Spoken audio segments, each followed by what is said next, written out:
Bien, vamos a hacer un ejemplo de cómo aplicar el test de normalidad y luego la corrección de Spearman. Suponiendo que se tiene en este caso, un ejemplo práctico, dice el jefe de personal de una empresa evalúa el puntaje de estrés de empleados y desea conocer cómo afecta o relaciona la capacidad de atención. Para ello procede a recopilar la información que tiene los siguientes puntajes para las variables de interés: estrés y capacidad de atención. Entiéndase que para medir estas variables, pues la muestra es muy pequeña, se debería tomar más, pero vamos a pensar que este es el total de personas que tienen en la empresa. Ha tenido que evaluarlo mediante un cuestionario con escalas de Likert, luego tener las sumatorias y luego tener estas puntuaciones que se muestran. Entonces, una tabla de resumen. Lo primero que se debe de hacer para poder ver si existe correlación y probar la hipótesis es determinar cuál es el estadístico que vamos a utilizar. Para ello deberíamos probar el test de normalidad, lo primero que debemos hacer.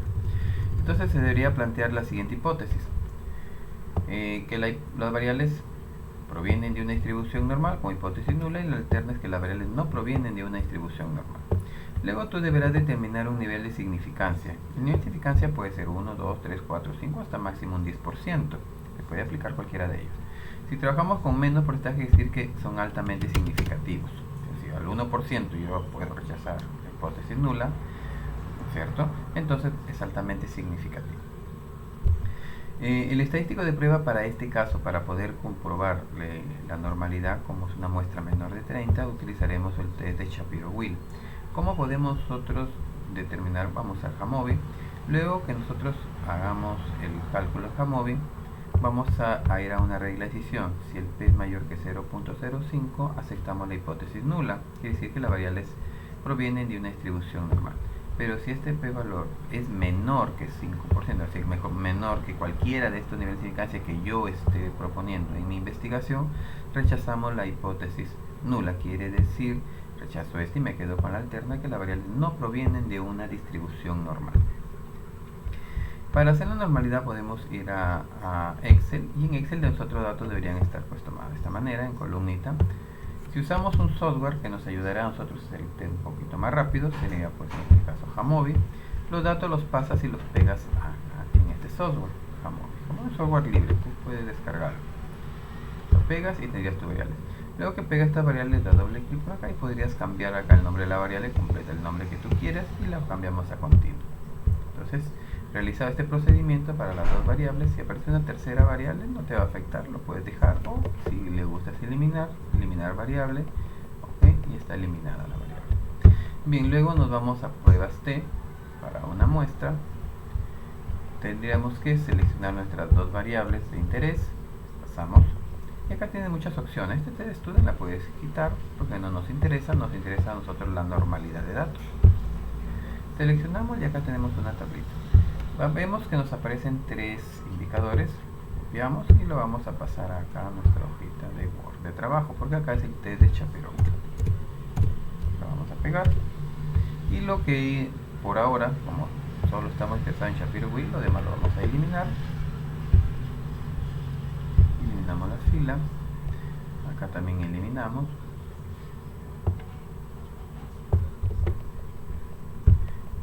Esto también lo podremos quitar. Nos quedamos con nuestro resultado del test de Shapiro-Wilk para variable 1 y para mi variable 2. Fíjense que la variable 1 pues es lo que está midiendo acá, ¿no? Que es el de estrés, y la variable 2 pues capacidad de atención. Bien, tenemos nuestros resultados, el test de normalidad.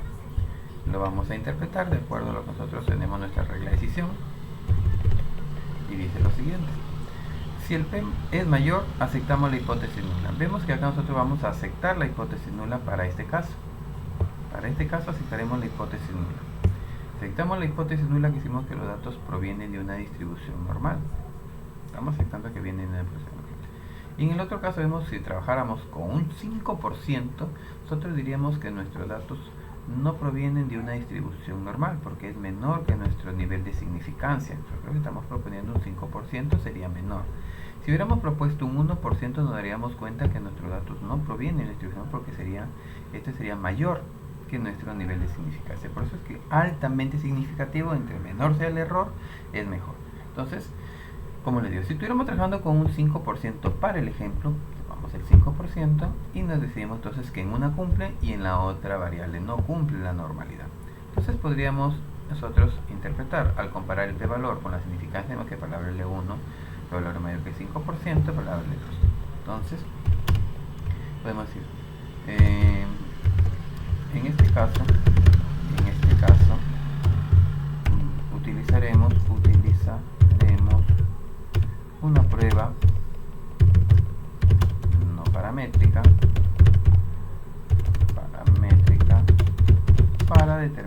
para calcular la correlación entre las variables de interés o las variables de estudio.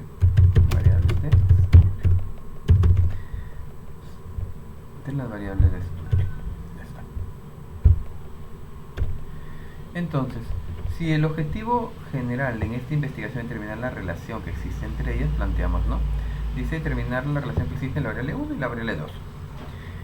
Ahora, para obtener correlación usaremos el coeficiente de correlación de Spearman, dado que es uno de los coeficientes no paramétricos. Esta es la fórmula que utilizaremos para el cálculo, donde D significa la diferencia de rangos, tamaño de muestra, y 6 es una constante y una menos. Vamos a nuestra hojita de Excel, y cuando hablamos de rangos, quiere decir que esto de acá tendríamos que ordenarlo de menor a mayor, ¿no es cierto? Por ejemplo, vamos a hacer acá más un ejemplo, pues esta es la función Excel para poder calcularlo. Si esto yo lo ordenara de menor a mayor, quiere decir que esta persona es el primero, su rango sería 1. Esta persona es el segundo y el tercero, como comparten ubicación sería 1 o 2, por la ubicación 2 más la ubicación 3 sería 5 entre 2, 2.5 a cada uno, 2.5 por acá y 2.5. Entonces lo podríamos hacer de manera manual. ¿Perdón? Entonces, eso es para explicarles cómo que funciona, y vamos a hacerlo nosotros con una función que tiene el Excel que nos ayuda también a ordenarlo. Recuerda que siempre es bueno tener acá un identificador del orden de que tienen tus datos, porque es necesario recuperar o su orden original, ¿no? Vamos a hacer una modificación. Bien, entonces por acá tendríamos el rango de X y por acá tendremos el rango de Y. Más, con esta función vamos a hacer los rangos o las ubicaciones de manera más práctica. Tenemos el primer valor, luego seleccionamos toda la columna de datos y lo vamos a dar en orden ascendente. Recuerda que la base de datos, que viene a ser la columna B4 o B11, la vamos a fijar, que de una manera fija, no se mueva, para poder jalar. Igual haremos con la otra variable, jerarquía media, seleccionamos el primer dato, punto y coma, luego seleccionamos la columna, punto y coma, y le damos de manera ascendente. Siempre la base de datos tiene que quedar fija. Luego que hemos hecho, nosotros podemos arrastrar por aquí y jalamos. Nos interesa a nosotros las diferencias elevadas al cuadrado, diferencia de rangos. Entonces quiere decir que vamos a restar este valor menos este valor y se elevará al cuadrado. Luego sumaremos o realizaremos lo mismo para cada uno de ellos. ¿Cómo elevamos al cuadrado? Con al94 en los teclados numéricos, ¿no? Bien, ahora vamos a entrar nuestra fórmula, que es la que tenemos acá para medir la correlación entre las dos variables. Esta es nos interesa la sumatoria de los d al cuadrado.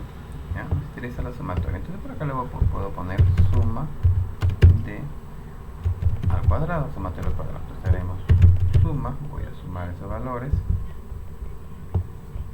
Toda esta columna es lo que me interesa.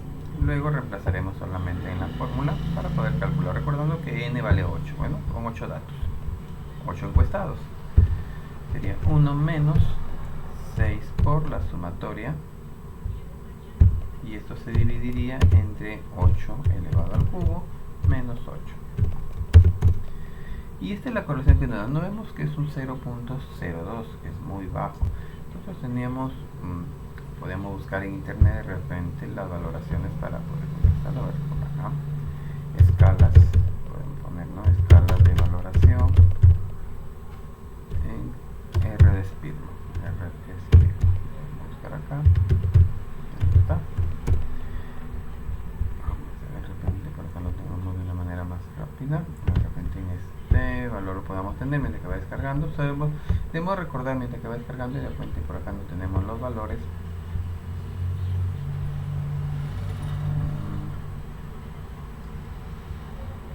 Acá, ¿no? Por ejemplo, ¿no? Mala, menor que 5 es mala, escasa o nula, mira, de 0 a 0.25 es una escasa o nula, de 26.50 es débil, de 51 a 65 moderada. Entonces nosotros hemos obtenido un valor que está aquí en esta correlación, mira, acá. De 0 a 0.25 escasa o nula. Entre más cercano a 1 se encuentre este valor, quiere decir que la correlación es mala, no existe correlación. Para este ejemplo que nos hemos tomado 0.002 escaso o nulo, podríamos decir que no existe correlación entre estas dos variables.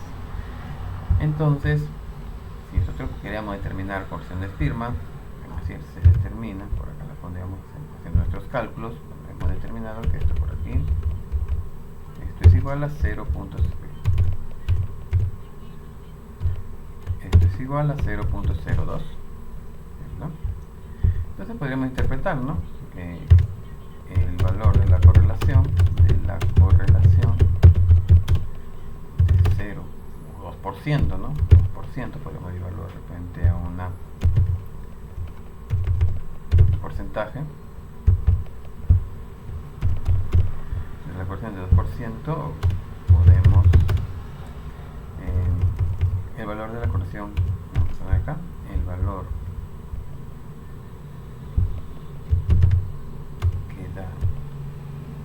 que obtenemos, de un 2% indica que las variables de estudio no están correlacionadas, no existe una correlación entre estas dos variables. Si nosotros quisiéramos hacer nuestro gráfico de puntos, podríamos hacer también con Jamovi. Podríamos ir a regresión, exploración, gráfico de dispersión, seleccionaremos la variable 1, seleccionamos la variable 2 y vemos que nuestro gráfico está muy disperso, no sin una tendencia. Si yo trazara una línea, veríamos que nuestro estaría muy alejado. Mira, es inversa, pero me tengo un puntito acá, tengo un punto que está muy alejado, tengo otro punto. No existen puntos que estén muy cercanos a la línea, por lo tanto, mira, no existiría una correlación entre estas dos variables. Bueno, también podrías copiar esta figura y llevarlo también a tu análisis de datos. Podrías tenerlo y pegarlo por acá, ¿no? Y tendríamos la figura de correlación de las variables. De repente vamos a ver si queda más pequeño, que quede en una sola hoja, para el ejemplo. Ahí está, ¿cierto? Además podríamos interpretar la figura, ¿no? Acá además podríamos agregar frente más información. Además, la gráfica, la figura de puntos no muestra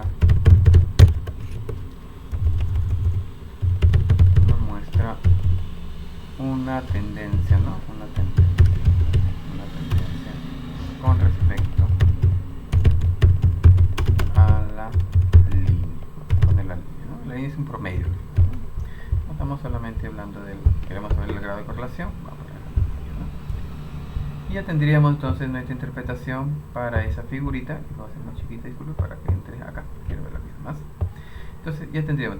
Luego de ello vamos a nuestra hipótesis que nosotros podemos plantear en la investigación. La hipótesis que a veces planteamos en la investigación es de que existe relación significativa entre la variable 1 y la variable 2.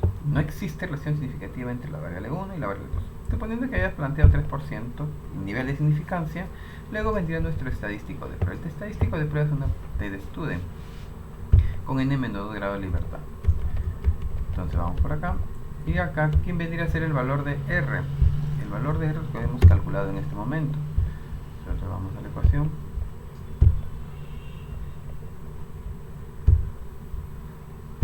Nos va a quedar de la siguiente manera. R fue 0.02, que es el R que hemos obtenido anteriormente. En el denominador nos quedará de esta manera: 1 menos 0.02. Esto estaría elevado al cuadrado. Y esto lo vamos a dividir entre n menos 2. En este caso yo tendría 8 menos 2. Y quedaría de esta manera. Eso es lo que nosotros vamos a calcular y vemos cuánto vale nuestro t calculado. Y lo compararemos con algún valor que se encuentre en la tabla. Entonces vamos a hacer el cálculo.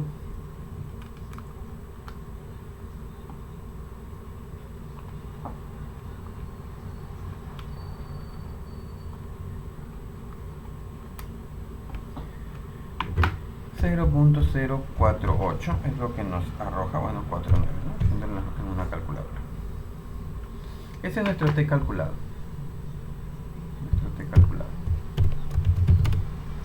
Luego esto lo compararemos con un valor de alguna tabla, ¿no? Nosotros decimos que si este valor T calculado, ¿no? Si el valor de T calculado es mayor que el valor teórico, acá voy a ponerle el valor de la tabla para entenderlo, rechazamos la hipótesis nula. Rechazamos hipótesis nula. ¿Cómo obtenemos ese valor? Podemos hacerlo de dos formas. Dieron una tabla que se encuentra en internet, nosotros podemos buscar acá en internet una tabla T de student, tabla T student, y podemos tomar, ¿no? Por ejemplo, esta tablita.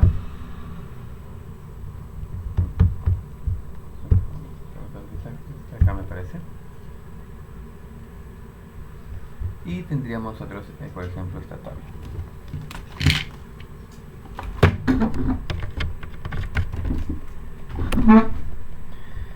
Como estamos trabajando con 2 grados, n-2, 8, menos 2 son 6 grados de libertad, y estaríamos trabajando con 2.5, por acá estaría más aproximadamente, ¿no? 2.447. También podríamos usar el Excel para poder encontrar este valor más exacto.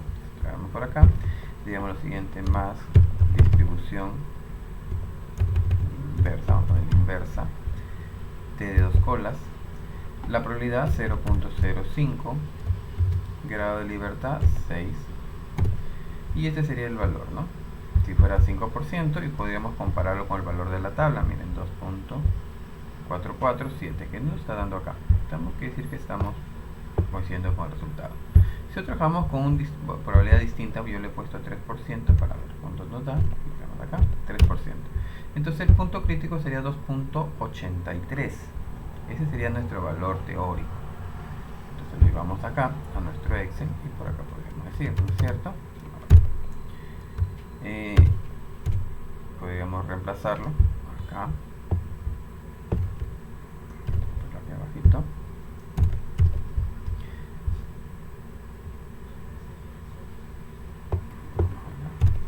Podemos poner así, ¿no?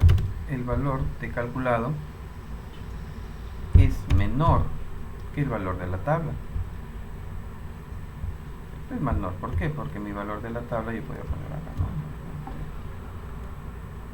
Igual podemos poner así, 0.049 es menor que 2.48, porque nos da el valor de la tabla acá, verificamos, 2.83, 2.83. Entonces no rechazamos la hipótesis nula. ¿Qué queríamos decir? Que no tenemos, si no rechazamos la hipótesis nula, vamos a nuestro ejemplo, dice acá que no existe una relación significativa entre estas dos variables. Entonces podemos decir que no se tiene evidencia estadística suficiente evidencia estadística para afirmar que las variables están correlacionadas, o existen, no están relacionadas, están correlacionadas de manera significativa.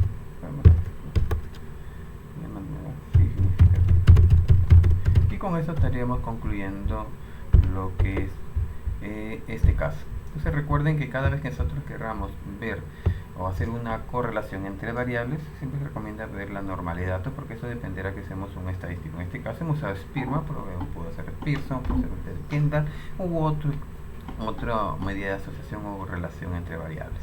No olvides, test de normalidad, menores que 30, Shapiro-Wilk, si fueran mayores sería Kolmogorov, regla de decisión.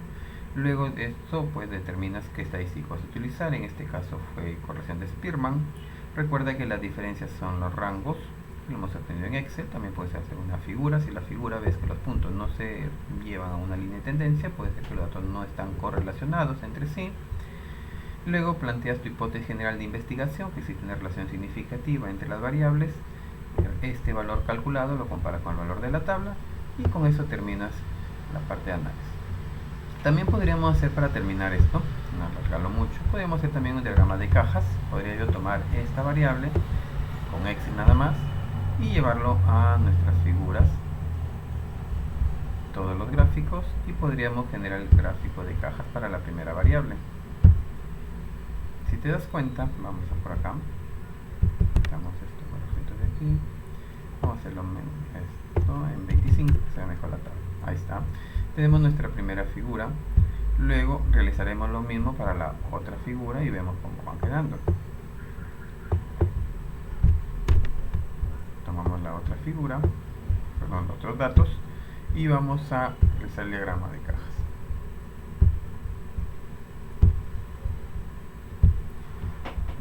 Venimos por aquí, nuestro siguiente gráfico. Entonces, la idea de hacer el diagrama o gráfico de cajas también nos da una idea de cómo se están comportando nuestros datos. Si te das cuenta, en el primer gráfico pareciera que los datos están mejor distribuidos que en el segundo. Mira, acá vemos que el valor máximo con respecto al sistema mayor peso están más acumulados por acá. Acá viene muy poquito ya que se están acumulando los datos. Entonces nos da una idea de que los datos no pueden estar siguiendo una distribución normal. También nos indica eso. Además, estos gráficos de caja también nos brindan otra información. Si hacemos clic acá en las líneas, agregamos la etiqueta de datos. Acá también hacemos clic en la línea y agregamos etiqueta de datos. Nos da otro valor importante. Por ejemplo, nos dice que el puntaje mínimo obtenido en la variable capacidad de atención fue de 28 puntos y el puntaje máximo fue 41. Este 22 es el cuartil 1, 25%, este es el 50%, cuartil 2 y cuartil 3 es el 75%. Si lo interpretáramos diríamos que menos del 20%. Que el 25% obtuvieron puntajes menores o iguales a 29 en la capacidad de atención. El 50% obtuvo puntajes menores o iguales a 31.5 o 32. Y el 75% tuvieron puntajes menores o iguales a 37.25. Entonces, este gráfico de cajas también nos ayuda a tener una interpretación y ver cómo se comportan nuestros datos. Si las variables tuvieran una distribución normal en ambas las dos cajas estuvieran casi igual y distribuidas simétricamente en rango intercuartílico. De lo contrario, también nos ayuda a determinar el tipo de distribución o normalidad de datos y sobre todo interpretar estos puntos que tenemos. También lo puedes llevar a tu hoja en Word y poder analizar ya para hacer un análisis más exhaustivo y mejorarlo en tu investigación. Bueno, eso fue todo. Espero que les ayude a hacer su investigación. Gracias.